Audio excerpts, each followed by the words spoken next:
its massive reach, it has huge potential to lead in this space.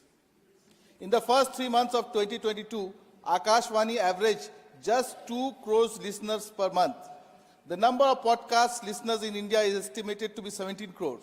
Still, the BCCI and channels don't give radio rights to Akashvani. Yes, they deprive Akashvani. Terrible. And Akashvani, it does not even send commentators to the venues, citing lack of funds.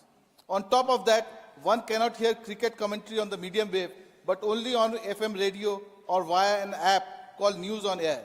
This is absurd, sir. An excellent way to further grow Akashvani's listeners' base would be to create world-class cricket commentary. For this to become a reality, my party, All India Trinamool Congress, suggests 3 things must be done urgently. 1, have dedicated channels for each language. Having the Hindi and English commentators doing the commentary as a pair is the surest way to kill good radio commentary. 2, the selection procedure of commentators for Akashvani is an opaque process. To create a pool of top-notch commentators is essential to have an impartial and professional judging system. 3, from the Akashvani panel of commentators, it is essential to select those who have thorough understanding of cricket and the style to engage the listeners. There is little use slotting cricket commentators on the principle that every person on the panel has to be given a chance. So may I suggest to the Minister to implement these 3 suggestions and appoint Harsha Bhogle as the captain of a new team whose task it would be to make Indian radio cricket commentary world class. Thank you, sir. धन्यवाद माननीय Mohammad. Thank you, Honorable Mohammad Nadimul Haq ji, Honorable Shri Sujit Kumar. Connectivity in Kalahandi, Sambalpur and Sonpur regions of Odisha. Thank you, Deputy Chairman, sir. Sir, सबसे पहले तो Sir, first of all, I would like to congratulate Honorable Prime Minister and Honorable Finance Minister. In this year budget, 10,600 crores of rupees have been allocated for Odisha Railway. This is the highest allocation so far, but I would talk about that in detail in the budget discussion, but I would like to make a request to the Honorable Minister of Railways. the final location survey, FLS in railway terms, for 4 critical projects in western and southern Odisha. Sir, these projects are extremely important to enhance connectivity, boost regional economic development, and bring out balanced development of the entire state and, of course, the entire country. Sir, the first project is the Bhawanipatna-Kesinga railway line, which is in aspirational district of Kalahandi. Sir, this is a 35-kilometer long railway project, which will be an alternative to the National Highway 26, which is now teeming with heavy vehicles and help ease the traffic. Sir, also in this route lies the Udan Airport of Utkela, which is almost the lifeline of Western Odisha. And sir, this will help bring about multimodal transport connectivity, sir, and of course boost regional activities. Sir, the current distance between Bhawanipatna to Kesinga, the railway distance, will be reduced by 29 kilometers if this project becomes a reality. Sir, the second project pertains to the Sambalpur-Sonpur 77-kilometer railway line. Sir, Sambalpur and Sonpur are 2 important cities, towns of Western Odisha. And sir, this will run parallel to the state highway of 15. Again, sir, this highway is largely used for transportation of mineral ores and hence is always accident prone. So this railway project will again, sir, help ease the traffic. And it's also of strategic importance, sir, because it will connect the Jharsuguda-Sambalpur industrial zone to the coastal areas of like Paradip and all. And sir, the railway distance between Sambalpur and Sonpur will be cut down by 80 kilometers, making, sir, transport more efficient. And sir, the third project pertains to the 115-kilometer Kantamanji to Koksara railway line in Kalahandi, Nuapada and Balangir. All of 3 are the aspirational districts, sir. Sir, there is already an existing project from Junagadh Road to Navrangpur via Koksara. So, sir, this project will not take lot of resources and time, sir, but it will definitely help in, again, transportation of iron ore from Bailadela iron ore mines to Raipur. And also, sir, will be the lifeline of western and southern Odisha. Districts like Kalahandi, Navrangpur, Koraput will benefit from this. And finally, sir, the final project pertains to Bhawanipatna-Fulbani railway line via Lanjigad Road, M. Rampur and Baliguda. Sir, sorry, these are some of the names which the House may not be aware of, but it's necessary to bring it to the notice of the government. And sir, this is a very LW affected region. in western southern Odisha and heavily, sir, occupied by, populated by tribal population, sir. Sir, and this will also, sir, facilitate faster movement of goods from, sir. धन्यवाद माननीय सुजीत जी, आपका सब Thank you, Mr. Sujit ji. Thank you. M Mohammad Honorable M. Mohammad Abdullah ji. fees of government exams for the benefit of poor students. माननीय Honorable M. Mohammad Abdullah ji. माननीय Shri Subhash Chandra Honorable Shri Subhash Chandra Bose Pillai ji. height of Polavaram multi-purpose irrigation project in Andhra Pradesh. Respected Deputy Chairman, sir. Thank you, sir. The Polavaram project is a lifeline for Andhra Pradesh, and any reduction in its capacity threatens its completion, functionality, and long-term benefits. We urge the Government of India to take immediate collective action to address these pressing concerns. The proposal to lower the height of the dam 45.72 meters to 41.15 meters is deeply concerning. This reduction could cut water storage capacity from 194 TMC to just only 115 TMC, drastically undetermining the objectives of the project. Polavaram was designed to irrigate 7.5 lakhs acres and supply drinking water to lakhs of people. Lowering its capacity will severely impact farmers, disrupt water security, and betray the commitments made during the state's bifurcation. The centre must uphold the original plan and ensure full storage capacity. The project cost has now escalated to 30,436.95 crores. Yet the union budget 2025-26 has allocated only 5,936 crores, a figure grossly insufficient to meet the 2026 deadline. Without full funding, further delays are inevitable, pushing the project uncertainty. The centre must immediately release all pending funds to prevent cost overruns and ensure timely execution. Under our former Chief Minister Sri Y. Jagannath Reddy ji, significant progress was made despite early floods and COVID-related challenges. Essential structures including the spillway, spill channel and copper dam were completed without disruptions. Please the take central your seat. government also then sanctioned Please take your seat. 12,127 crore continued construction. Then I request the government to make a Polavaram project its priority.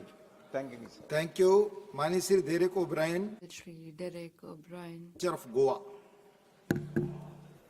Sir, smaller states rarely get a chance to have their voices heard here, sir. So I'm happy today to raise the issue of the need to preserve the rich coastal culture of Goa.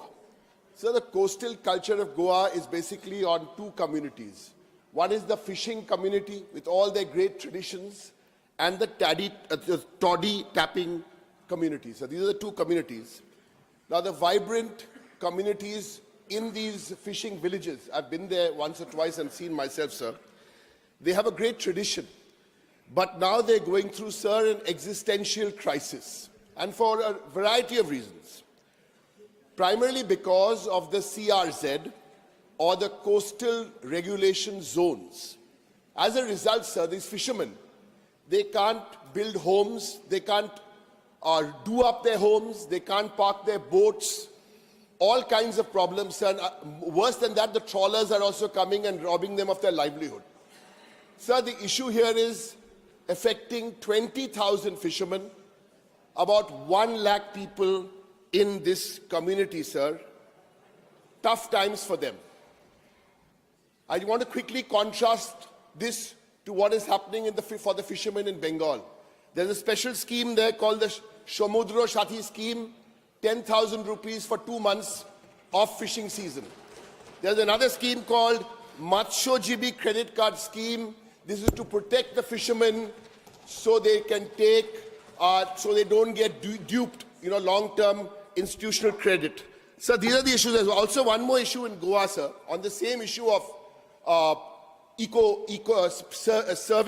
saving ecology. Sir, salt pans. This is an old Goa tradition of using the salt pans. From the salt pans, they extricate salt. That too, sir, is under trouble. These should be preserved as heritage sites, sir. We appeal to the government to save the fishermen, to save Goa, like the Supreme Court said, don't turn it into a concrete jungle. We must protect that, sir. And what do the people of Goa do? What are the options they have? The last time they voted, we were hearing slogans. There are two ways to use 0 hour. One is you can raise these issues, or you can stand up and shout the name of your leader, slogans for your leader. Sir, I'm using these issues. So the Goa government is doing nothing. And what was the opposition doing there? They elected 11 MLAs from the Congress in good faith. 8 Congress MLAs left and went to the BJP. So who will protect the people of Goa? I appeal to this government, leave the politics aside and let's get together to help these states. Thank you, sir. Thank you. Manya Srimati Dharmshila Gupta, demand to start train services of Rajdhani Express from Darbhanga to Delhi. Manya Honorable Deputy Chairman, sir, I'm grateful to you for giving me the opportunity to talk about this very important topic in this august house. Honorable Deputy Chairman, sir, in my state of Bihar, in Darbhanga, those railway stations, it includes, which come under Amrit Bharat Yojana.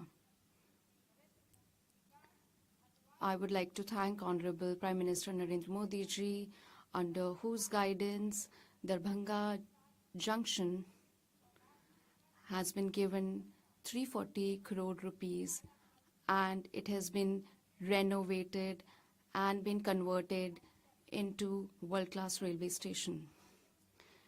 Through the medium of this house, I would like to request Honorable Railway Minister that Darbhanga station, which is also called as the cultural capital of the state, and Darbhanga is the second largest city where basic amenities like airport and the construction of the second AIIMS is being done under the leadership of Honorable Prime Minister. There are several constructions that are being done on the international scale. Rajdhani or Vande Bharat superfast trains, please, I would request you to run these trains between Delhi and Darbhanga so that the local people find it easy to commute for their treatment or for trade purposes. Apart from this, from Darbhanga to Guwahati, there is no train. My request is that from Delhi via Samastipur and the train going towards Guwahati via Dibrugarh, B20405 runs 5 days a week. If the railway minister can make these trains run via Samastipur, then the local people residing in these areas will save some time and their problems will also be reduced. Thank you. Manya Shri Sandeep Kumar Pathak ji, demand to counter hostile drone activity on the Indo-Pakistan border. Thank you, Chairman sir. Sir, मैं आपके माध्यम से Mahoday, through this medium, I would like to present this important topic which directly links to national security. Sir, 500 kilometers of the border area of Punjab is with the alliance with Pakistan, and the drones activities are being increased. In 2020, around 50 drones were sighted, and they keep increasing, and in the past year, 300 to 350 drones were sighted. And the most concerning thing here is that the number of drones which are being neutralized by the security forces is very less in number, which means that the majority of the drones which land towards this side of the border in India and they fly back. So if this continues, then you would know that no country battles on the front, but there is a proxy war going on. I would like to tell you that Pakistan imports drone from China and Turkey, and in our country, we don't have advanced technologies for anti-drone, and we'll have to see the training that the first line of commission of BSF and the second line of control lies with the state security, whether BSF is equipped with the training. So I would like to sum it up and say that national security and the people who are living in the border areas, you can imagine their lives, apart from the other problems that are being faced by those people. If the drones come on that side, then the entire village gets sealed and every home is searched for.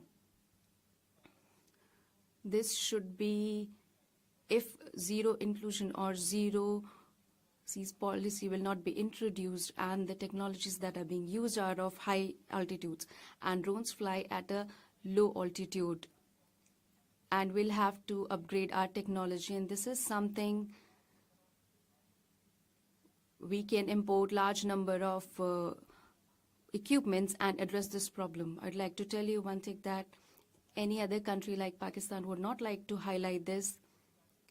They use drones for only strategic purposes. They will not use for other purpose. They will supply drones and drugs, etc., and they will use the drones for terrorist activities. So my humble submission is that this is the only way to end this proxy war, and the government should address this problem in one shot. And Tarantara and Amritsar, like, there is a lot of drones that are being sighted here, and I'd like to request the government through you to address this problem. Thank you. Sandeep ji.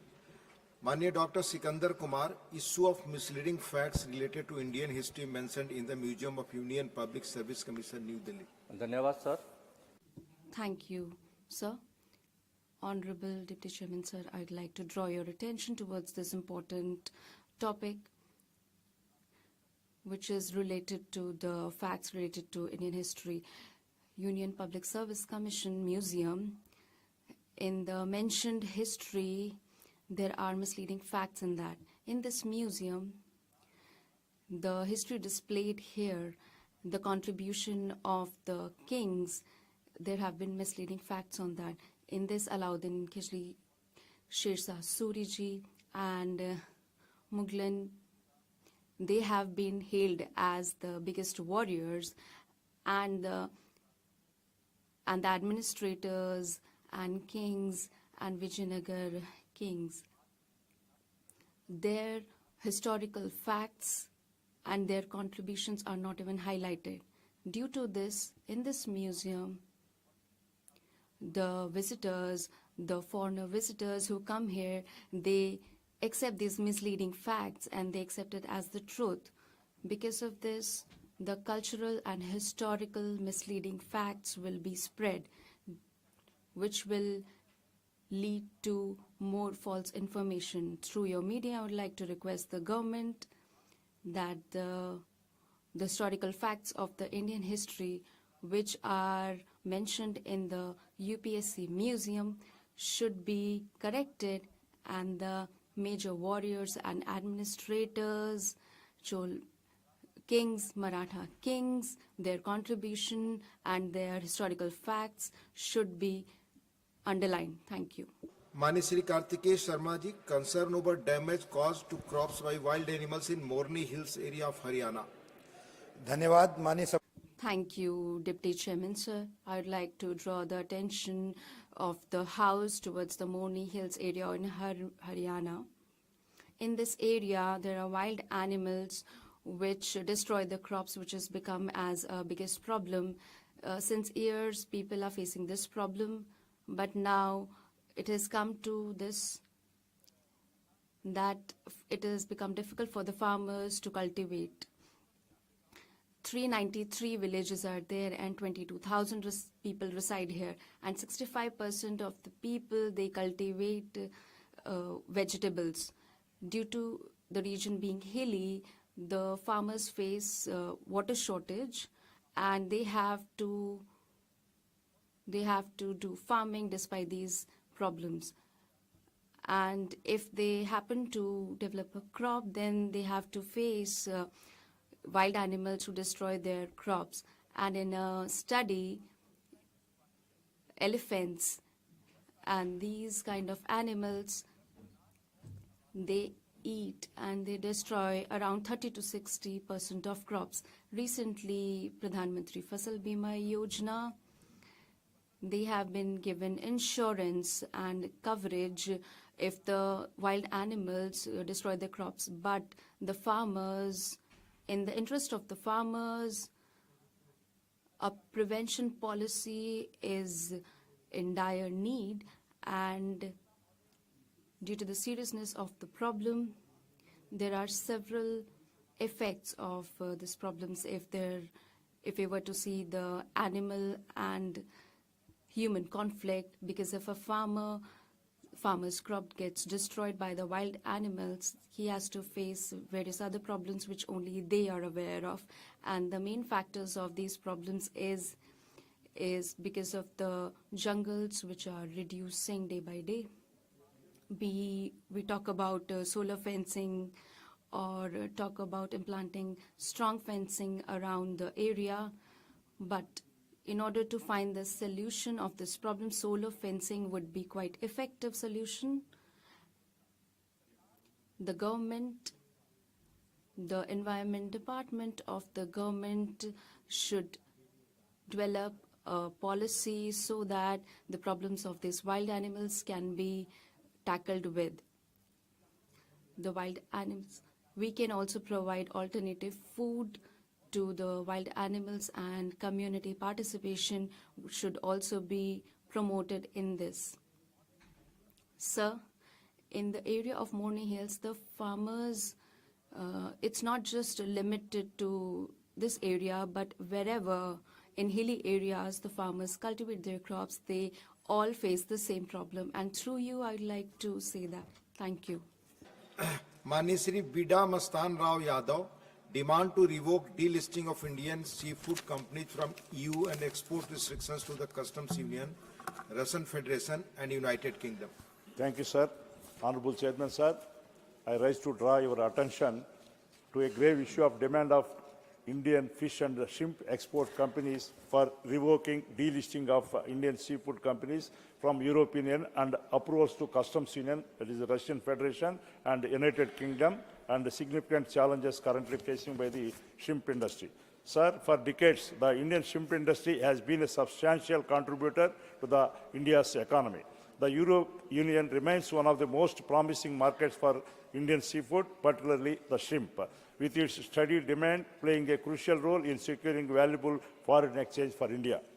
Seafood Exporters Association of India has appealed several times to the government, explaining all the facts for relaxing Indian seafood companies from suspension orders imposed since 2017 on the relaxation of the suspension order imposed by European Union authorities on Indian seafood companies. It is to inform that no further action has been taken by the European Union authority to restore the EU status for the delisted Indian shrimp companies. Some of the companies were already approved to export the Customs Union, that is Russian Federation, by Export Inspection Council of India.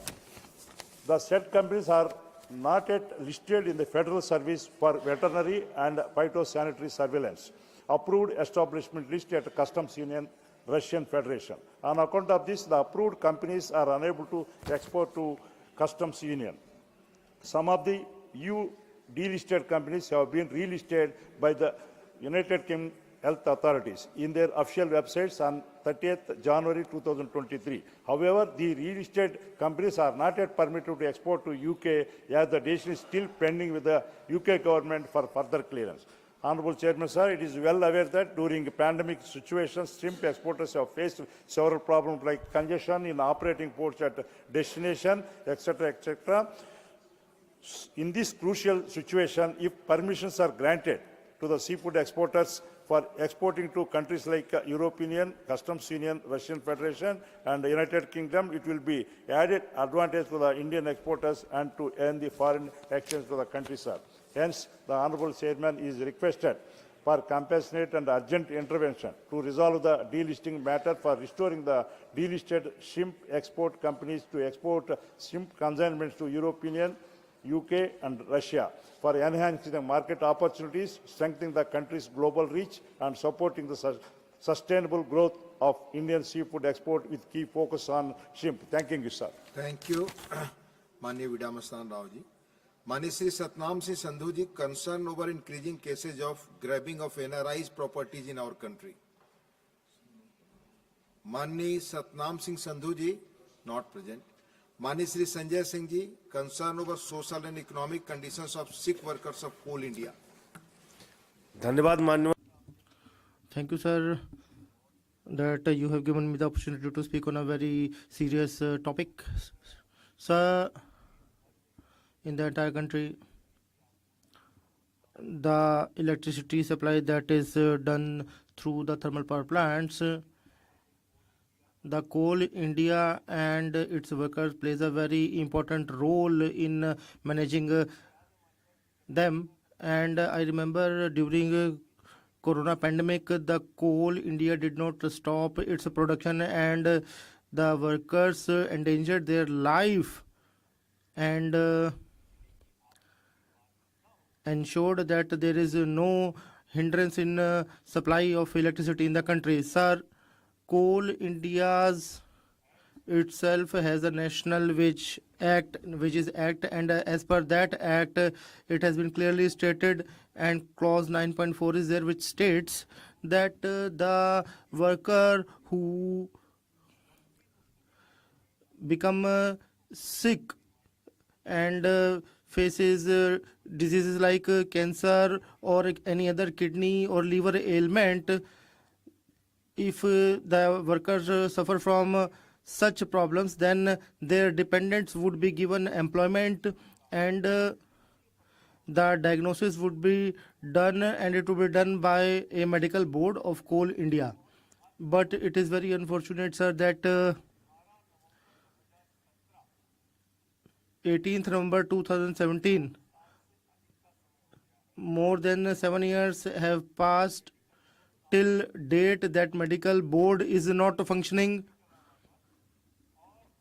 And sir, the workers have also sent their application to Honorable President, to Honorable Prime Minister, to Honorable Coal Minister. Also they have written letters, and the reply which they have got is also not satisfactory. They also have that reply with them. So through you, sir, I would like to request the government that when you have already made Wages Act for them, and there is a rule that those who are suffering from serious ailments, the medical board would be conducting checkups for them and their dependents would be given employment, then why is that medical board not functioning for the past 7 years? Why is it not operational? This should be looked into and action should be taken. And those who are writing letters to President and those who are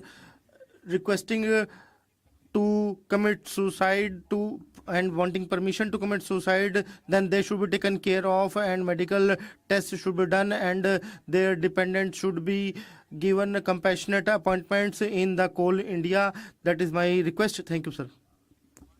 Urji Tetsring Lepcha demand to include Lepcha, Bhutia and Limpu languages in 8th schedule of the Constitution of India. Honorable Deputy Chairman, sir, demand to include Lepcha, Bhutia and Limbu language in the 8th schedule of the Constitution of India. The government of Sikkim, since its merger with the Union of India, has taken a bold step towards the promotion of languages in the state. It is to place on record that the first democratically elected state government has passed a historic Sikkim Official Language Act 1977 on 25th October 1977, adopted Nepali, Bhutia and Lepcha languages as the state official languages of Sikkim and thereafter Limbu languages was also adopted as the official state language of Sikkim through Sikkim Official Languages Amendment Act 1981. Moreover, with the introduction of Lepcha, Bhutia and Limbu languages in the school curriculum in the state, these languages have been further extended to the postgraduate courses and presently further extended to PhD under Sikkim Central University. New bulletin in All India Radio Gangtok are being aired in these three languages. Similarly, Sikkim Herald, a weekly newsletter, are also being published in these languages. Addition through Information and Public Relations Department, Government of Sikkim. In addition, the Sikkim Legislative Assembly has also adopted the resolution in year 2008 for inclusion of Lepcha, Bhutia and Limbu languages in the 8th schedule of the Constitution of India. With this backdrop, I take this privilege to request the Government of India to kindly examine the proposal of state government for early inclusion of these three languages in the list of 8th schedule of the Constitution on top priority. Dhanyavad. Thank you. Demand to include traditional kitchen tips for home remedies in education system in the country. धन्यवाद. Thank you, Deputy Chairman, sir. Sir, I would like to raise a very sensitive and important subject before you today. This subject pertains to our health tradition and is concerned with the future generations. Sir, in today's era, we are forgetting our traditional kitchen tips, and for small diseases, we are becoming dependent on medicines, but our Indian kitchen has always been a reservoir of natural medicines, and the natural spices that are used in our kitchen are not merely meant for increasing flavor, but they are also very good for our health. For example, turmeric, ginger, and they are natural antibiotics which protect body from ailments, and methi, jeera and other things are there which boost the digestive system, and hing is also very important, and lasun and dhania are also very good for controlling the blood pressure. Sir, if we adopt these traditional tips, then we can increase our immunity and we can become healthier, and we can also control diabetes, and we can also strengthen our mental health. Not only these keep us healthy, but they also help in maintaining environmental balance, because only natural things are used in these. So I request the government to include all these in educational system, and cooking classes be organized, and students be told that how they can use all these material to remain a healthy life, and we can also tell them the importance of all these by organizing workshops. It is very important to maintain the heritage that has been given to us by our previous generation, and if we do that, then we can help the future generation from various ailments, and we can help them remain healthy, and all these would be a historic and revolutionary step in the field of health. Thank you. Practices that leads to people being overcharged. Mani Shri Sanjay Seth ji, not present. Mani Shri Pramod Tiwari ji, need to address the problems of substandard medicines in the country.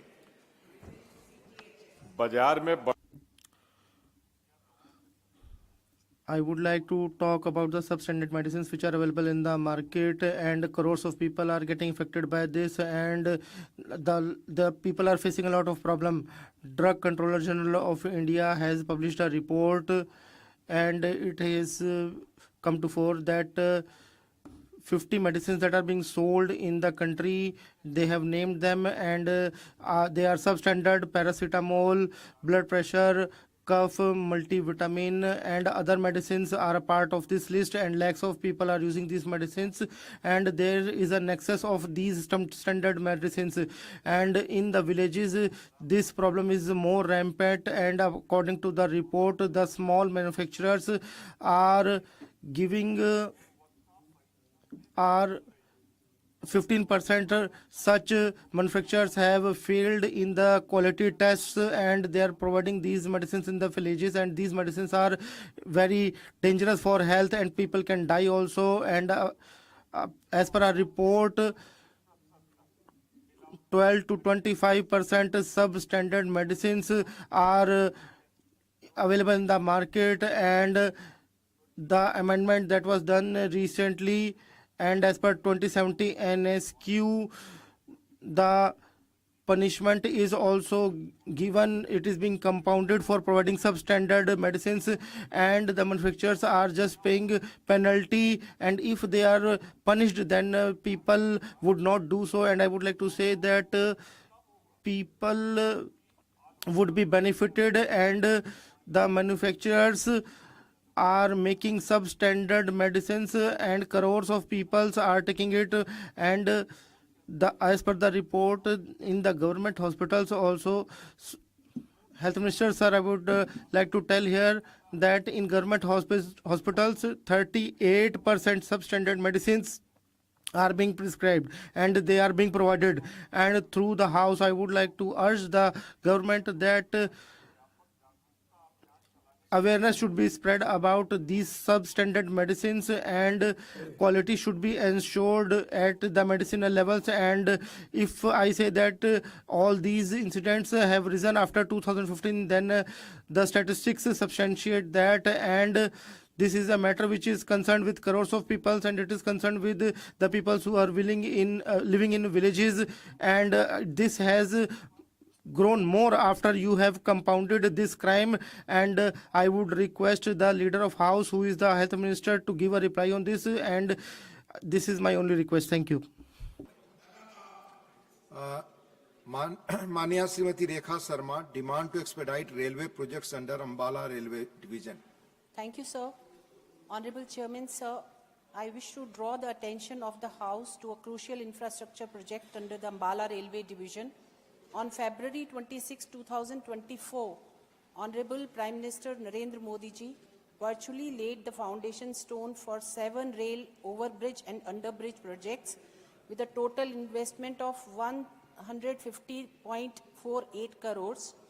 These projects are aimed to eliminate manned level crossing, enhancing railway safety and improving operational efficiency.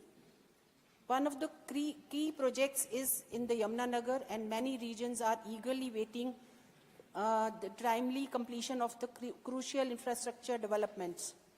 Through you, sir, I wish to ask the Honorable Minister of Railway, what is the current status of these projects, and are they progressing as per planned timeline? What steps are being taken to ensure that these projects are completed on time to provide safer and more efficient rail and road connectivity? I urge the government to expedite these projects and ensure that the people benefited from improved transportation infrastructure at the earliest. Thank you, sir. Thank you. Manisri Sandosh Kumar P. demand to establish a center of excellence in nursing education in Kerala. Thank you, Deputy Chairman, sir. This is to request to establish a Center of Excellence in Nursing Education in Kerala.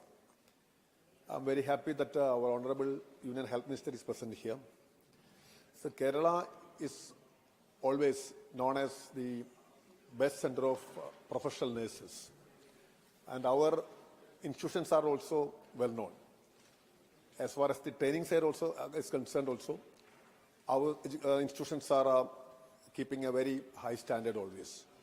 But the problem is that, sir, there are only 7,300 seats in Kerala in the for nursing education. So comparing the demands, these seats are very less in number. And our request is to give more and more seats to Kerala, start more and more colleges, and to start a center of excellence in nursing profession. The migration of Kerala nurses to other countries, especially European Union, GCC, started long ago, way back in 1960s. Even now, this demand is at a rise always. But we are nowhere to adjust with the aspirants in this field. And our students are compelled to take, this education from other states also, especially neighboring states and institutions, where the standard is not that much high. I'm not blaming any other institutions, but in this field, private institutions are not offering that much standard. So I request through you, sir, to take it very seriously, and this contributes our economy in a bigger way also. So establish more and more seats in Kerala and to start a center of excellence in nursing field, sir. Thank you. Thank you.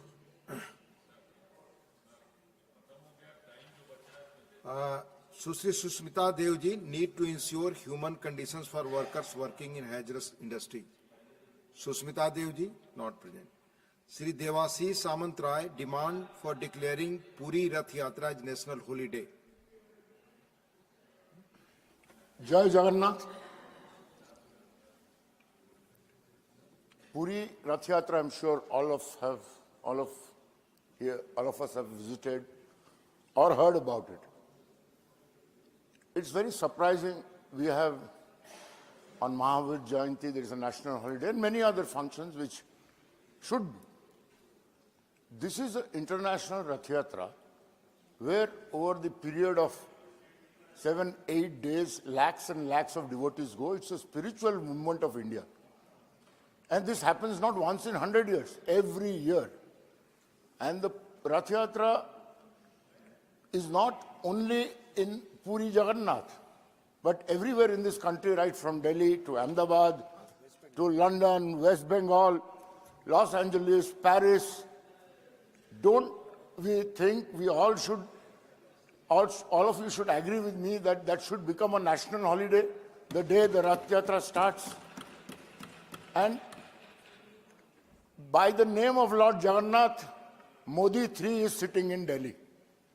I request through you, the Honorable Chair, that this being such a sensitive issue, not only for Odisha and Bengal, but for the whole world, and he's called the Lord of the world, Lord Jagannath. The word Jagannath comes from the Rath Yatra.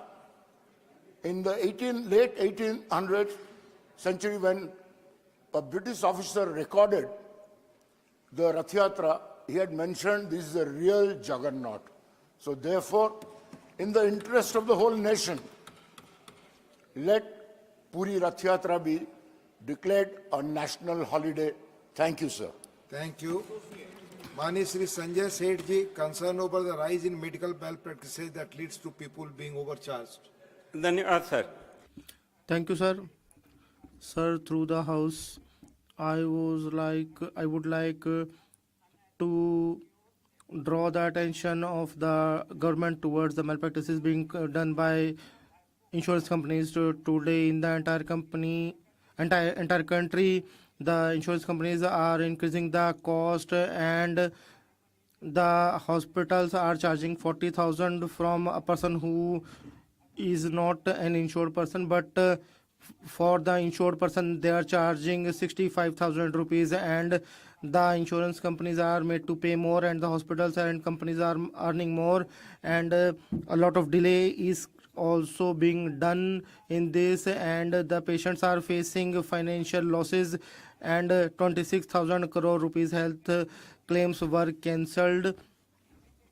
And it has also been seen that for giving cashless claims permission, life insurance companies are taking more than 6 hours, whereas as per IRDA guidelines it should be done in 1 hour. And moreover, hospitals, medical equipments and medicines are also given in 30% at 30% discounts, but the insurance companies are getting it at full cost, so they are also getting 30% more payment in that. So looking at all this, I would like to urge the government that in all the hospitals there should be a standard rates that is being charged, so that those who are covered under insurance and those who are not are being made to pay the same amount. Thank you.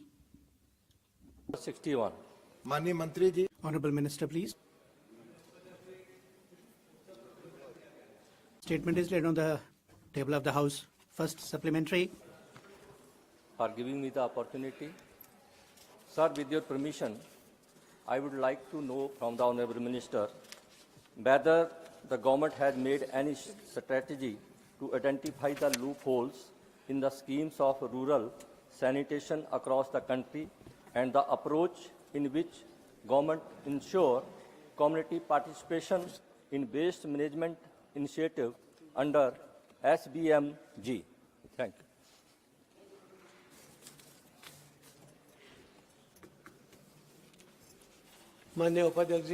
Honorable Chairman, sir, it started from 2014 under sanitation campaign. There were less number of toilets till then, and within 5 years, 100% reach has been ensured. Under the scheme, we have cooperation with the state government, and the central government provides assistance, including financial assistance. That is why DPR is given by the state governments, and when it is approved and financial assistance is given, the verification is thereafter done, and on the basis of that, it is counted as something achieved. On SBM basis, to count the toilets is done, and maintenance thereof is also in jurisdiction of state government. And we also, on our part, check the quality also, how it has been constructed, and we do investigate and check all these things. Where it is not possible for community toilets, we are identifying sites and giving funds also therefore as well. And 100% coverage is there so far. And last year we had launched a campaign. Under that, 3.5 lakh new toilets in new housing units had to be given. In 20 days they were sanctioned, all of them, and toilets have now been started to be constructed. Second supplementary, Dr. Sikandar Kumarji. Sir, my second supplementary is whether the government has provided any financial assistance to Himachal Pradesh for construction of community sanitary complex, and if so, detail thereof. Thank you. Honorable Minister, a very pointed question. Honorable Chairman, sir. Across the country, please address the chair's chairman. Sorry, sir. Honorable Chairman. If I lose my status, I must lose it. Either voluntarily, Sorry, sir. or by flux of time, or by removal. One process was already initiated from this side to seek my removal. There is no other way, sir, so be kind to me. You are a nice man. Thank you, sir. Sir, पूरे देश के Sir, across the country, on basis of SBM, toilets have been constructed, including in Himachal. DPR came from the state, and we have taken note of it, and economic assistance has been given to them for the purpose, and there also work has been undertaken. And before 1 month, we had held a meeting with the minister in charge and the officials also, and how it is being maintained. We took stock of that, and we held discussion, and report we obtained from them, and the work has been found to be satisfactory. Supplementary, Dr. Fozia Khan. Thank you, sir. Sir, an ODF Plus village is defined as one that sustains its open defecation-free status, ensures solid and liquid waste management, and is visually clean, with plastic waste disposal being the key component. According to a 2024 Standing Committee report, only 950 out of 3,700 planned blocks have these plastic waste management units or linkages to urban facilities. Some major states like Assam, Bihar, Gujarat and Maharashtra have PWMUs in very few blocks. So what specific steps is the committee taking to ensure that states expedite the installation of PWMUs, and are additional financial or technical support mechanisms being considered to speed up implementation? So furthermore, with door-to-door waste collection and segregation being critical to maintaining ODF Plus status, how is the committee ensuring proper monitoring, including physical verification of this facility in certified villages, and how frequently are these inspections conducted to track performance and progress? Honorable Minister. Honorable Chairman, sir, SBM toilets are constructed and 3 models thereof are available. In aspirational 1,20,336 villages have seen the work completed, and 8,000 plus have also been completed, and in border areas also 4,812 units have been constructed. ODF plus villages have 5,63,242 villages have these things done. Earlier we had the target of constructing the toilet, and then after it is constructed, the liquid waste management should be there, garbage should be also managed properly. Thirdly, if plastic is being used in the villages, it should not be seen anywhere. There should be cleanliness ensured, and on the walls there in those villages, advertisement should also be painted. So there should be that request made to them, and that plus model has been implemented in the villages. 100% ODF plus villages have these facilities. They themselves have declared like that. It's not the government that has done it. The villages have sent the copies of the documents required to the state government. State governments have sent to us also in the center, and a very good work has thus been done. And we are aware that maintenance is also something that should be done properly. The scheme is in place. Wherever good toilet management is there, and flowers are also there, colorful it is made, and good maintenance is there, then it should be rewarded. So we are trying to do that also. Thank you. Supplementary, Shrimati Rajni Ashok Rao Patil. Sir, my specific question to the Honorable Minister is, what measures is the government taking to address the issue of water scarcity in rural areas of the country, where the implementation of ODF Plus and Swachh Bharat Mission Gramin is being hindered by limited water availability? Honorable Minister.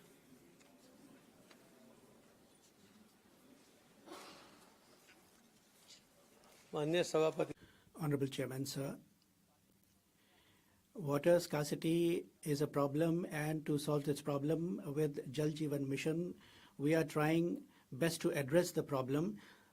Sanitation and Jal Jeevan Mission are under our ministry and under our jurisdiction, and ODF 100% coverage is there now, and water scarcity wherever in the villages has been faced by people. We have requested state governments to take care, and Jal Jeevan Mission, they can opt for groundwater, surface water, they can utilize so that tanks are installed and water can be provided. And if additional help is required for this purpose, for tanks, etc., we can provide that. And the sanitation campaign that we have can be implemented, and water is needed, so water can be supplied there, and we are making full efforts, and it is being done also, sir. Fifth supplementary, Shrimati Kiran Chaudhary. I would like to ask the Honorable Minister whether the government is conducting any awareness campaigns to educate rural populations about proper waste segregation and disposal practices, and also whether there is any capacity building programs financial assistance to Panchayati Raj institutions. Honorable Minister. Honorable Chairman, sir, 100% work has been done because of awareness prevalence, sir. You must have seen that because of this program, earlier we had only 10 crore toilets in 5 years, and in the second phase, 2 more crore toilets have been constructed, and so far 12 crore toilets have been constructed. It's not only that, but the beneficiaries are numbering 60 crore people. Earlier, most of them were going out for toilet purposes. And because of this, now sanitation campaign is effective, and the 3 honorable lady members have posed questions. I'd like to tell them that women earlier were affected the most adversely, and they had to suffer also, and physically they had problems, medical problems also. Now they are rid of that, and in the dark they could not go out. Security, safety were the issues. There also that problem has been now addressed. WHO report says that because of sanitation campaign, now about 3 lakh children have been saved. WHO report is saying that. So it's a big work that has been done. Because of sanitation awareness and campaign, this has been done. It's a huge achievement, sir. And it is sustainable work that has to go on. It has to continuously go on, how to maintain. And we are in touch with state governments, and we are in cooperation doing it. You rightly noticed the supplementaries are from distinguished women parliamentarians. Sir. Shri Sambhu Saran Patel. Chairman sir, question number 62. Honorable Minister. So the answer has been placed on the table of the House. Supplementary number 1, Shri Sambhu Saran Patel. धन्यवाद सभापति. Thank you, Mr. Chairman, sir. Honorable Narendra Modi ji is into his 3rd tenure, and common people are now traveling by air. Patna has an airport. It is Jayaprakash International Airport, sir. But, sir, so far there has not been any international flight from there. So many people are working from there in Gulf countries, and they are in need of commutation. So they want to commute. I want to know from the Honorable Minister, in days to come, whether Jayaprakash Narayan Airport of Patna will see international flights also operated. Any possibility thereof? Honorable Minister. Thank you, sir. Honorable member has asked a very pertinent question, and it has been there for a long time, this issue, which is the international flight from the Patna airport. Sir, there is a technical issue, sir. The runway being a very small runway in Patna, which is around 2,000 meters in length, it becomes very difficult for a full-fledged narrow body or a wide body aircraft to fly from there, to take off or land from there. So that is the difficulty when you're doing these international operations. You need long-range aircrafts to be there, sir, and because of this difficulty itself, the union government, especially taking this point into consideration, has proposed for another greenfield airport in Bihar also, which will cater for the international operations. But for the existing Patna airport, there is the runway difficulty, because of which we are not able to do international operations. But regular domestic operations, to the best of the possibility, we are trying to connect to each and every nook and corner of the country, sir. Second supplementary, Shri Sambhu Saran Patel. धन्यवाद. Thank you, sir. Honorable Minister has replied to the question. I am satisfied to an extent, but I'd like to urge upon him that the new greenfield airport that is going to come up, expeditiously the completion should be ensured by the government, and to Kathmandu and Gulf countries, we should have planes going and coming also from there. Second supplementary now, sir. Jharakhand is also an important state of India. Only 2 airports, Ranchi, Devghar, they have been operationalized. News reports said a few days ago that Bokaro is a steel city and industrial township it is. Whether the proposed airport is going to come up there or not?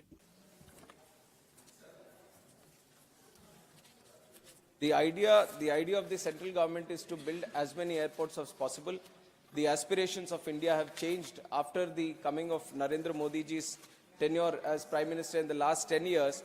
We have seen more and more airports being built up in this country, and with the establishment of Udan scheme also, the whole air travel system has been democratized, and more from the middle class and lower middle class have also become aspirational to fly using these air travel, sir.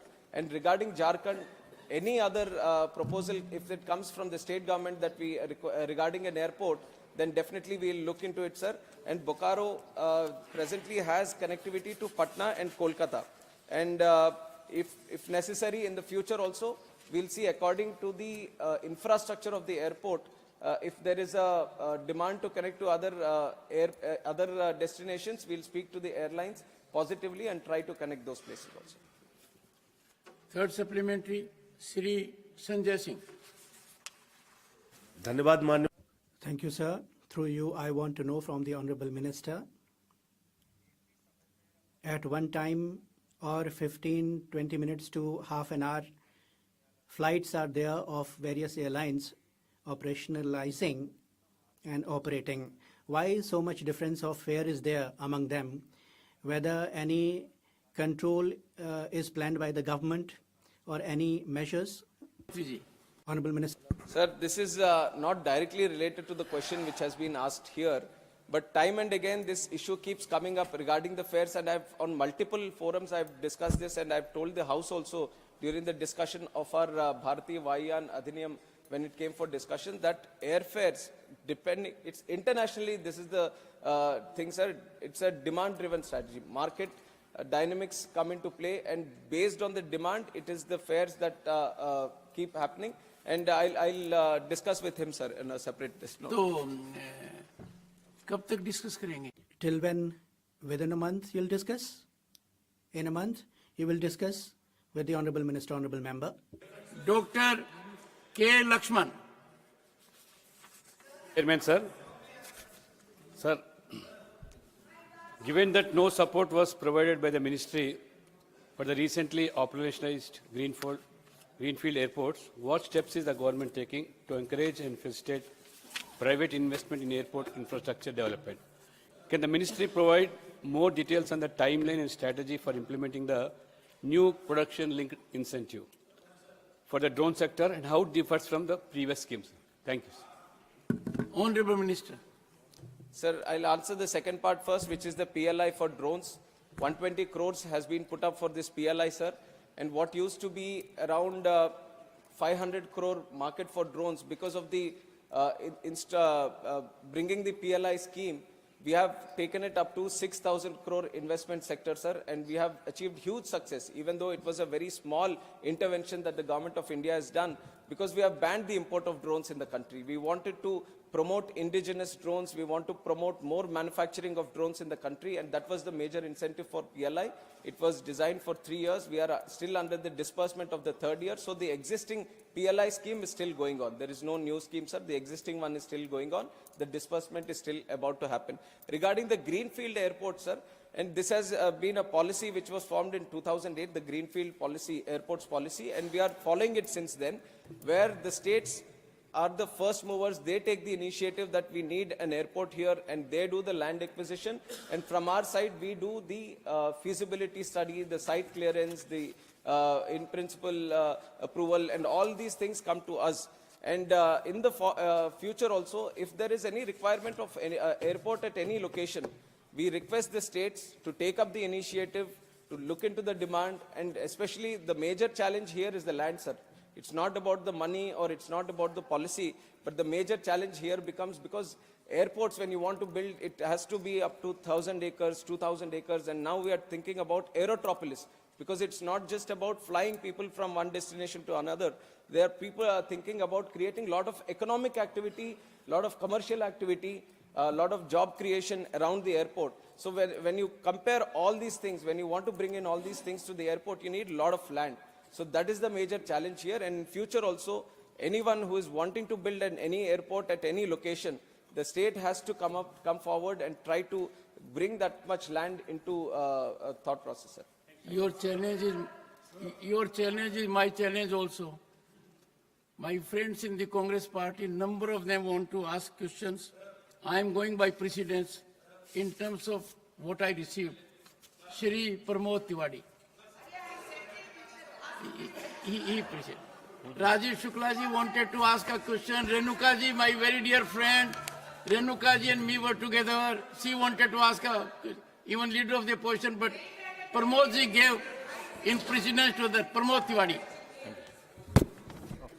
We can have, if the government agrees, Honorable Minister, half an hour discussion on this. Come on, Pramod Tiwari. Sir, that satisfies you. Sir, I'll discuss. No, I am trying to address every issue on which you wanted me to be removed from this post. One was half an hour discussion. I'll come one by one to all of them. Yes, credit goes. That a farmer was here in 72 years for the first time. You stole the credit for removing him. Pramod Tiwari ji. Sir. Honorable Tiwari ji. Sir, Sir, I would like to know from Honorable Minister, sir, that sir, one data I'm providing that fare for traveling to London from Delhi, if taken ticket in time, then it is 25,000 Indian rupees in economy class, sir. If the ticket is taken in time, 24,000, sir, from Delhi to London. From Chennai to Prayagraj, sir, it is 53,000. It is 53,000, sir, from Chennai to Prayagraj. Kolkata se... Sir, from Kolkata to Prayagraj, it is 35,000, sir. From Hyderabad, Mumbai, Delhi, sir, it is 47,500. Hyderabad, Mumbai, Delhi. Are you talking about premium class? Sir, I am only talking about economy class. रोज तो ऐसा नहीं होता है. Is it happening on daily basis? Sir, I am talking that it is happening while Kumbh is there. It is, yeah, Kumbh is after 144 years. Sir, government is a believer of devotion, is a believer of Kumbh, is a believer of all sort of devotional practice. Sir, in the name of devotion, sir, why the people of this country are being looted? Why are they being plundered? I will like to know from Honorable Minister. Sir, please allow me to complete my question. Yeah, that's what I'm saying. Please allow me to complete. Sir, I wish to ask, my request is that in the name of religion, this loot should be stopped, this plundering should be stopped, and these all fares should be subsidized, should be rationalized, sir, should be subsidized. Because, sir, in normal days, the fares should not be more than double. Pramodji, you are from Prayagraj, and you should have some more digestive power for Sanatana and its practices. Sir, it is demand-driven, sir. London and Prayagraj is, both these places are being compared. And because Prayagraj is more important than London, more people are going towards Prayagraj, and that's why, sir, it is happening. For not just the Hindu people or Indians, but all over the world, people are trying to come there to one location. Crores of people are trying to come to one location, sir. So you can already see the demand. And I'll let you know what the government has done in terms of improving the capacity and infrastructure over there, sir. What used to be 6,700 square meters of terminal capacity there, in record time we have increased it up to 18,000 square meters, and what was connected to only 8 destinations before, we have increased to 15 destinations, and the movements of aircraft, what was 18, and we have increased up to 46 daily connectivity from that place. And this is the support that we are trying to give to the people who want to come to Prayagraj, sir. And this is just for these 45 days. And people who are talking about fares, if you look after Feb 26, it is 4,000 rupees only if you want to go. But this is a special event. And you have seen multiple times when these kind of situations arise, where there is a demand to go to a certain place in that certain location. And in fact, the member has also mentioned that samay seema pe leto, time pe leto. If you purchase ticket in time, then the fares are low. It is everywhere, sir, because it is a demand-driven market. Want to give the affordability to the passengers, the airlines also should be there. Imagine a position where the airlines are going bankrupt and out of the aircraft fleet, then how are we going to move the passengers? So it's a very sensitive balance that the government has to take up, and that approach is being followed. And whenever, and I have assured before also, sir, whenever there feels to be something which is totally outrageous, then the government is intervening, government is talking to the airlines, we are sensitizing them, and we are ensuring that the fares are all reasonable. Thank you, sir. Question number 63, Shrimati Priyanka Chaturvedi. Sir, question number 63. Honorable Minister. जवाब सभा पटल पर रखा गया। Sir, answer is laid on the table of the House. Shrimati Priyanka Chaturvedi. Sir जो जवाब रखा गया है Answer which is given, sir, that is just one sentence. 6,000 crore involving large companies has been reported to Ministry of Coal. Sir आश्चर्य होता है Sir, it amazes me that before 2014, coal scam was always in discussion. Sir, in the name of coal scam, sir, now they are garnishing it in the name of with the flavor of national service. It's reported the calorific value of coal and overcharged the Tamil Nadu Generation and Distribution Company. And if true, what action has been taken against the conglomerate and the third-party testing agency that manipulated the calorific value? Honorable Minister. आदरणीय अध्यक्ष जी। Honorable Chairman, sir.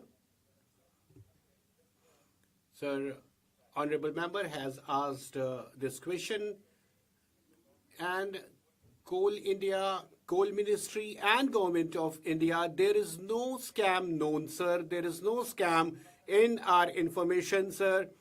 No scam, no company has been found involved in any scam, sir. Question is devoid of any clarity, and answer is fully in perfection, fully in tandem of the question, sir.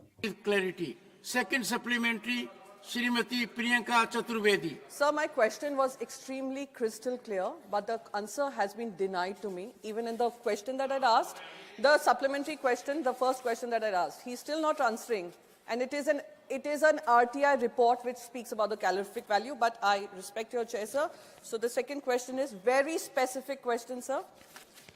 Is it true that the Directorate of Revenue Intelligence found evidence of over 40 companies overcharging for imported coal and overstating equipment value, leading to higher electricity bills? And I would want to know what is the status of that investigation against these allegations. I think this is very specific, sir. I hope for a specific answer. Honorable Minister. आदरणीय Chairman, sir. Honorable Chairman, sir. So private companies which are working in power generation, whether be government company, state government company or public sector company, when they import coal, sir, my understanding is this, sir, that in name of 40 companies, investigation is going on. And sir, as per extent supply policy, coal is under OGL, that is Open General Licensing. Say a policy. And sir, this policy is in place since 1993. And the payment of contextual prices which are done under this policy, no imported fuel supply is a part of this payment system, sir. This system of payment is there, Open General Licensing system is there in place since 1993. And sir, thermal power companies are procuring coal under this. They have full rights for procurement and they can do the procurement. They can go for procurement from domestic sources. Even they can also go for imports from international sources. And sir, the question which has been asked, sir, yeah, companies are importing everywhere. Companies are importing from everywhere. You please allow me to complete the answer, and thereafter you may ask further questions. I will also answer that. Please allow me to complete first answer. Sir, this does not pertain to Ministry of Coal, sir. It pertains to state governments and the companies, sir. Ministry of Coal has nothing to do with this. And sir, no complaint has been received till date. And sir, no investigation has started till that because there is no complaint at all. Third supplementary, Srimati Ranjit Ranjan. In the Council of States from the state of Chhattisgarh. That has a relevance. Go ahead. Thank you, Chairman, sir. Through you, sir, I would like to know from Honorable Minister that has there coal mines in Chhattisgarh Is it right that 8.5 lakh trees are under plans to be cut? And how many trees have been cut for this Hasdar mine? And how much environmental impact it is going to have on environment? And in last 80 years, in the country, the coal is available for coming 80 years. Is it also true? So environmental impact and 80 years of coal reservoirs available in country. That is the question. So whatever permissions we take for coal mining, for every such decision, forest clearance is taken, environmental clearance is also taken, and we plant double the number of trees. First we do that, then we go for taking of clearance and approvals, whether it is a state government territory. So that thing is done first under guidelines, that is completed first, and after that clearance is received, then only the process starts. So without state government clearance, nothing can happen. Environment clearance, हमारा एक coal mine भी We don't proceed in any coal mine without forest clearance, environmental clearance, and all such clearances. So, Honorable Minister is responding to the other two issues also. Bear with him.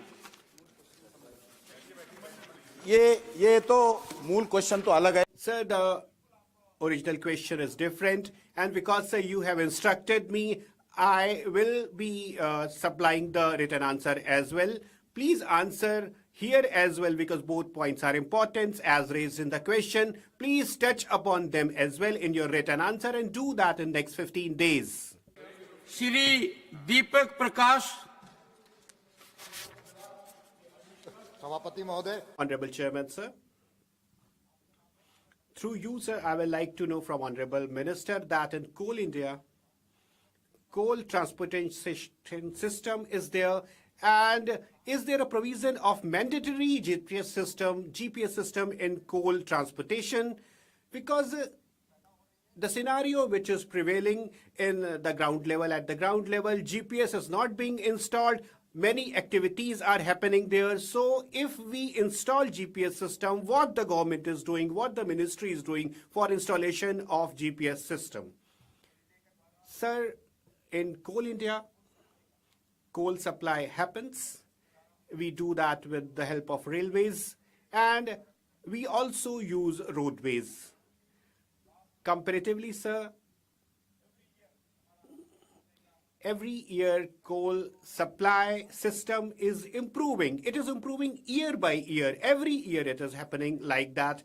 We want coal to be produced, coal to be supplied with the best capacity, and as of now,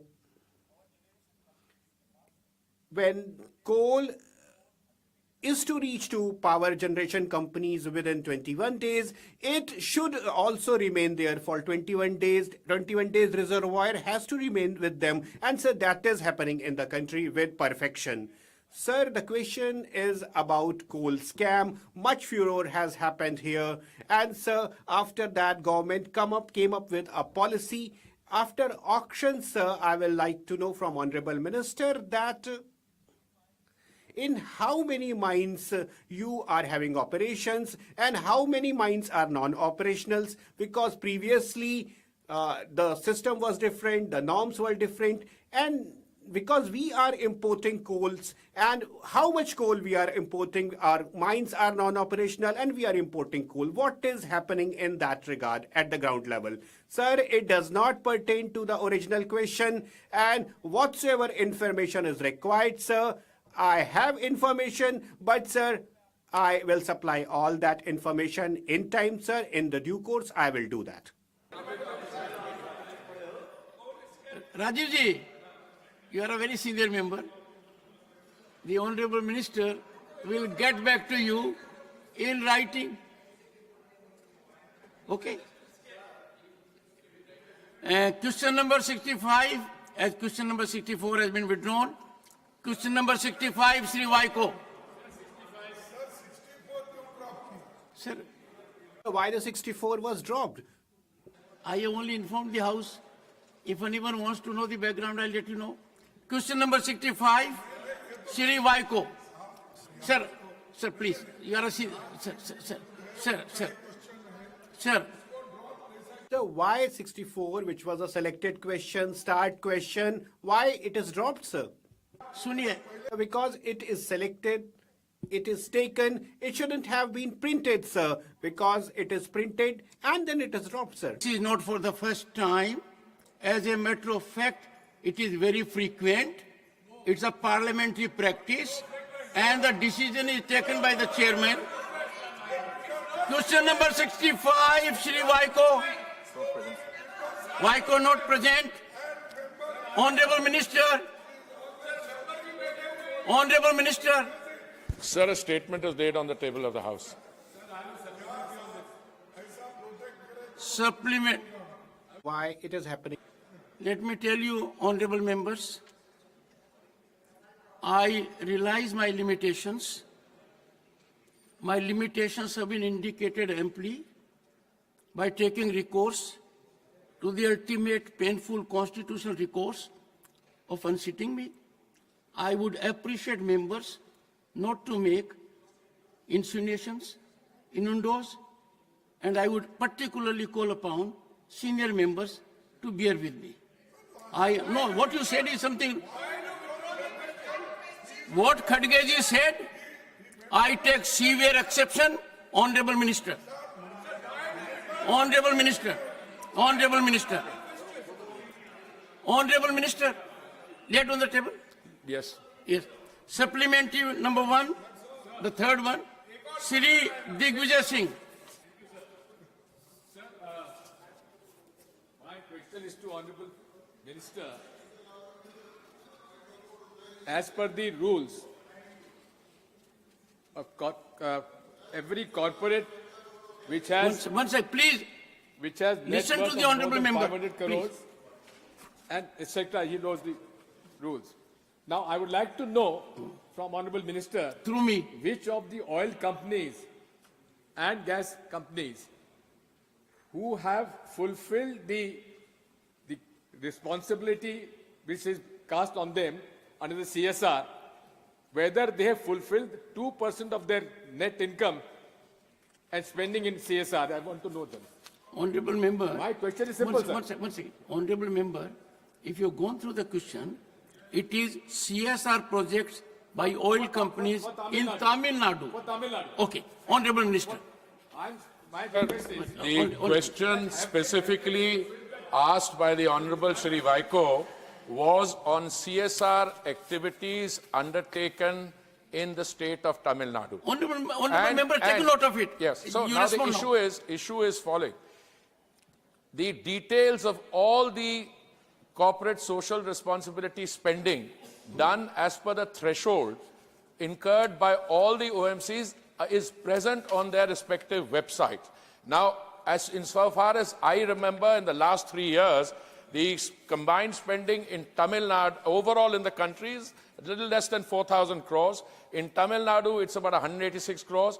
Now, if in a particular year, a OMC is not able to meet its 2% obligation, then that carries forward.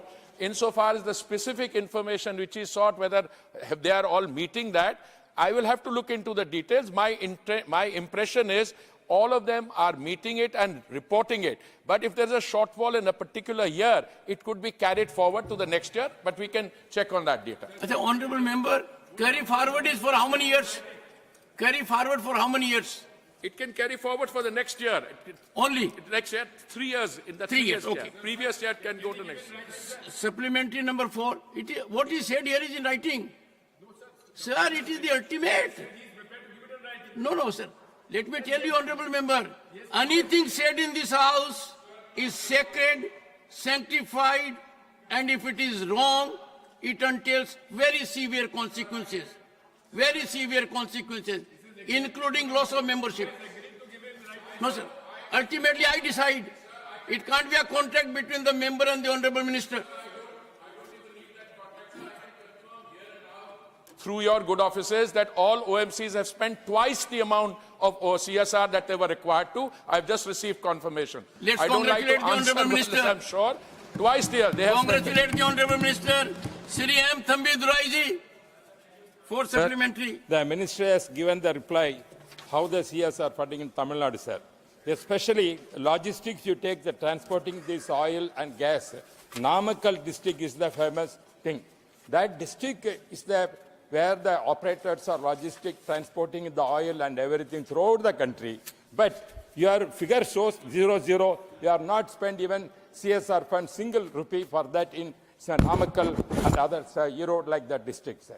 Can the minister will consider, because they are the people who are transporting all the oils throughout the India. Namakkal is the logistic place where they're doing. That district also a very backward district. And people are suffering a lot, whether the government will come forward to spend CSR fund to that particular Namakkal district, which shows 0-0-0. Honorable Minister, so close, so far. Sir, I am absolutely delighted that my good friend, the honorable member, has asked this question, because this is something on which I undertake real introspection, anguished introspection. We have a case of a few states, I'm not going to name them, where the activities of the oil marketing companies, whether it comes to exploration or it comes to other activities, they are not encouraged. In fact, there are impediments. I have, during the previous session of Parliament, in fact, also drawn attention to the fact that in one particular state, we have spent 1,000 crores on exploration and production. And yet, the state government concerned is depriving itself of the opportunity of getting revenue from that. In same case, which my honorable member mentioned just now, some states don't allow transportation pipelines to be laid. So it is very difficult for any company to do any CSR spending there. But invariably, CSR spending is done where there is an oil and marketing or E&P facility. Honorable Minister, this is a house that has to find resolution. What keeps you away from not getting into specifics? Oh, this house will find an answer. One second. The people will debate. Yes. State of West Bengal has seen an investment of 1,000 crores by ONGC. 99 wells have been dug, and yet we are not able to proceed further. So it's very wrong to expect an oil marketing company to incur CSR there. Here, this is the result. Now in the case of Tamil Nadu as well. No, you can deny it. I have given written answers. We have given press releases. Now in the case of Tamil Nadu also, sir, I would not have wanted... Which of the two would like to take the floor? Saket or Ms. Dola Sen? Sir, to make the discussion relevant, it relates to state of West Bengal, legitimate for the members to hear the Honorable Minister and come with a response. That's what the House is for. Sir, I stand ready at any given point of time, either through the medium, through the platform provided by this august House or otherwise. I have always invited people to say, my experience in 3.5 years with this ministry has been, wherever economic activity is encouraged, refineries come up, economic activity benefits around hundreds of kilometers around that. But if the state government, because this is ultimately in the state's land comes there, so we will encourage them. I am through you encouraging the concerned state governments, please allow this kind of economic activity to take place, and we will ensure that the benefits through CSR and other economic activities will come there. So in Ashoknagar, wells of ONGC state they're not getting the petroleum mining license for the last 3 years or 4 years that I've been familiar with. I've written several letters. So I appeal to the concerned representatives of the state governments present here that they should please have another look at this. Last supplementary, Shri Saket Gokhale. Last supplementary. Sir, no, not a supplementary. I don't want a supplementary. I just want to lay the point with your permission, sir. As far as Ashoknagar is concerned, we will give a written statement to the Honourable Minister about how many times the permission has been renewed, what his ministry has been doing. But sir, request is you ask him. Last supplementary. Shri Mayank Bhai Naik. Sir, yes.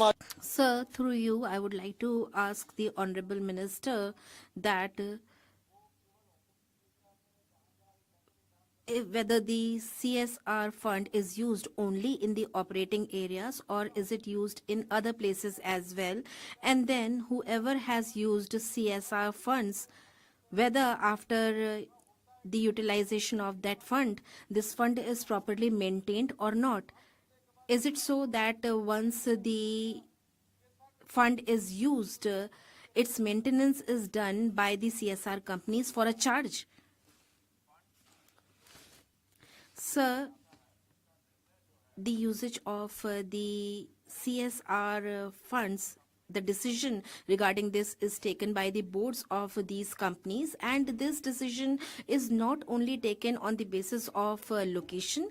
There are proper guidelines for the same. As I said, during the pandemic, the guidelines had the emphasis on the health sector, and at present, the areas where the CSR funding is encouraged is education, environment, sustainability, healthcare, and social sector. In the social sector, we have sports, women empowerment, rural development. So we have proper guidelines of Department of Public Enterprises and Ministry of Corporate Affairs, and the decision of by the boards, and इनमें कई thematic areas जैसे there are many thematic areas like aspirational districts, where aspirational development is taking place, और इसमें जो audit होता है and the audit also subject to CAG audit.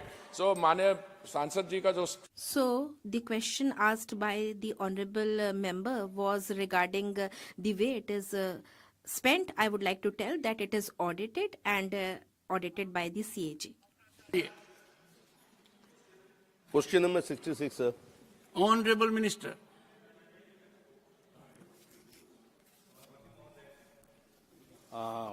Honorable Chairman, sir, the answer is laid on the table of the House.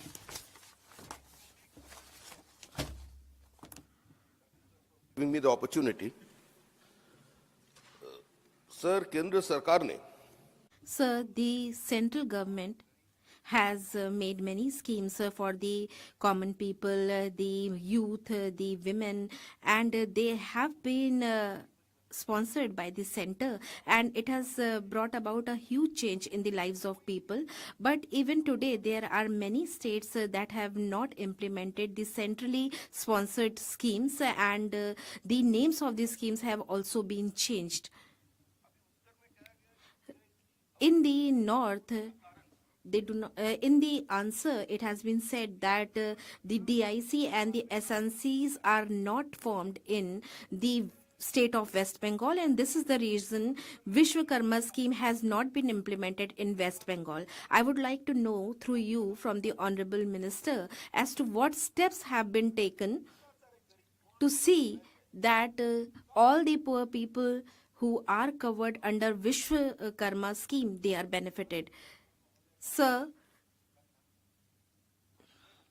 whatever the honorable member has said, it is completely true. And in the last answer also, we had seen that there are two states in India, West Bengal and Tamil Nadu, are unwilling to implement the schemes of the government of India, and they do not implement them.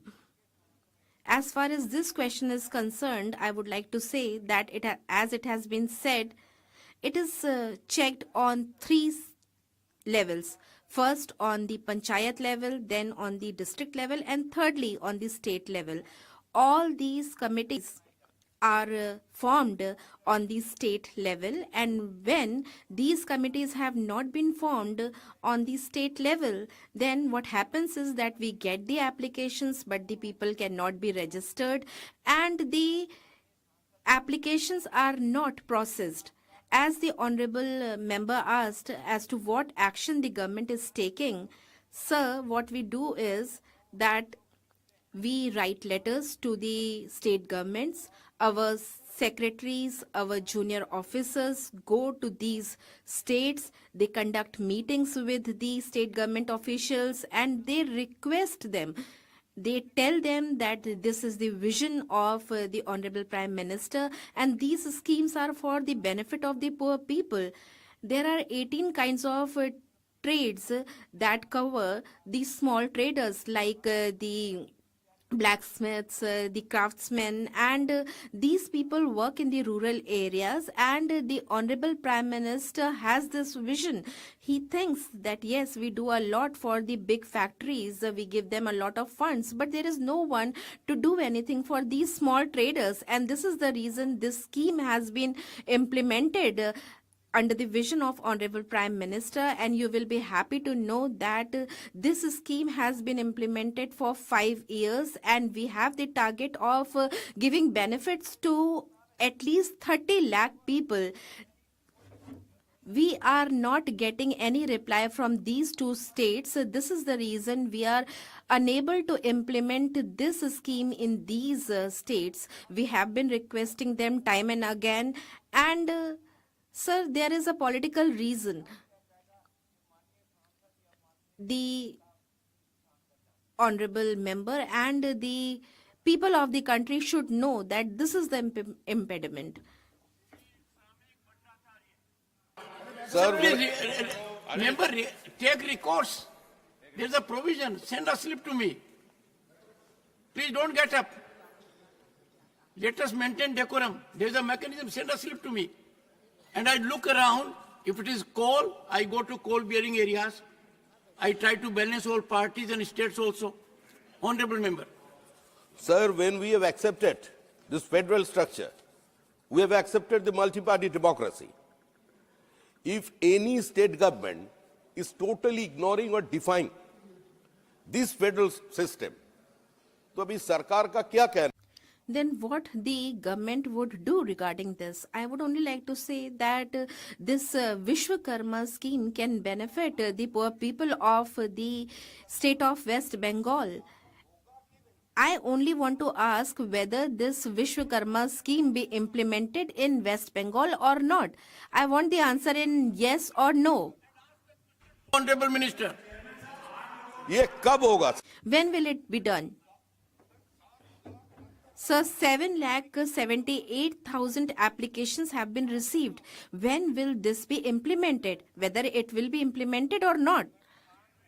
Sir, at present, we have the provision in the Act as per which there is a 3-tier committee, and the applications have to be processed from them only. And now it is being said that there are poor people living in West Bengal, and such schemes are not being implemented in these states. I would like to assure the House that we will consider ensuring whether any other committee can be formed except these 3 committees, so that we can process these applications, we can monitor these applications on our level. For that, we'll have to make a separate law. Thank you, Chairman, sir. Sir, through you, I want to state that West Bengal has the highest number of MSMEs owned by the women, and it has been appreciated by the Union Government Ministry or concerned ministry only. And West Bengal has secured the first prize for the best performance of MSMEs by this Union Government concerned ministry many times in last few years. Then whether the Union Government concerned ministry is partial or blind to appreciate West Bengal, such a low performer like West Bengal, sir? Why the eco-friendly, I want to know, sir, through you, from the concerned minister, that why the eco-friendly, environment-friendly, traditional handloom sector has been excluded by the Union Government concerned ministry from PM Vishwakarma Yojana, whereas our state government has already given at least 200 crores towards the artisans of handloom sector. And why this scheme excludes the artisans of age more than 60. Better they follow our Utkarsh Bangla, our Karma Sathi, etc., which are getting the first prize for years in national and international arena. Thank you, sir. Honorable Chairman, sir, I am reiterating this fact that the criteria under Prime Minister Vishwakarma Yojana has the concept of 3 committees, and the applications are scrutinized by these committees. We are not getting these applications, and we have written to them time and again. If a government ignores and violates the laws made by the government of India, then we will be considering as to what can be done to address this problem. Then, sir, the honorable member said that the handloom sector, etc., she has mentioned. She has asked about the PM Vishwakarma Yojana, and there is a limitation regarding this scheme. We are working in 18 sectors like carpenter, then innovation, then we have the handcrafts, we have the people working in the metal industry, we have the toolkits people, we have people making locks, goldsmiths, porters, stone cutters. So these are the schemes, and we'll be looking after the concern of these people only who are covered under these 18 sectors. And if the honorable member seeks separate information regarding what she has asked, I will definitely provide her with the same. Tamil Nadu, our Honorable Chief Minister has written a detailed letter in this regard. This scheme will spoil the poor people. This scheme will spoil the farmers. This is not match for Tamil Nadu. We are the social justice. We are following the social justice. We are uplifting the ground level people to up level. You are sending back to them. Your barber's son will become a lawyer. Barber's son will become an engineer. You are giving opportunity, barber son, you do the barber work. Your supplementary. We are against it. Your supplementary. In this matter, our Honorable Chief Minister has written it. Your supplementary, Girirajanji. Yes, that's why I'm asking. It's a clarification, sir. Because one second. Girirajanji, the issue is implementation of PM Vishwakarma scheme in West Bengal. Another one. Please confine to the Minister has stated Tamil Nadu also. एक second. Minister has stated Tamil Nadu. Please see, the honorable minister has given a reply in a very detailed manner, but it is very important for you to stick to the subject. Honorable Minister, on the question. Minister stated in his reply, West Bengal and Tamil Nadu. Regarding the Tamil Nadu, we are opposing this scheme. We have sent the detailed letter to the ministry. It is a register. I record my answer. We are not accepting. We are not accepting. It is not a debating platform. Honorable members, I will again appeal to you.